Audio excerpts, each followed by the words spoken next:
मौसम की सूरत हाल से आपको आगाह करते चलें। गलियात बर्फबारी अपडेट। गलियात में ज्यादा बर्फबारी की वजह से चिड़ियाँ, कालाबाग, चांगला गली और दीगर मकामात पर फिसलन हो गई है।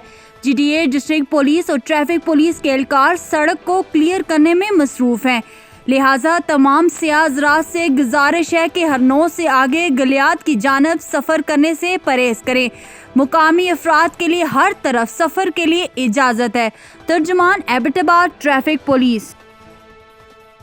गलियात बर्फबारी अपडेट। गलियात में ज्यादा बर्फबारी की वजह से चिड़ियाँ, कालाबाग, चांगला गली और दीगर मकामात पर फिसलन हो गई है।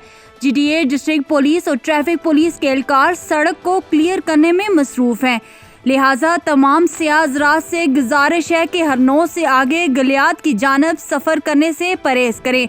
मुकामी अफराद के लिए हर तरफ सफ़र के लिए इजाज़त है। तर्जुमान एबटाबाद ट्रैफिक पुलिस।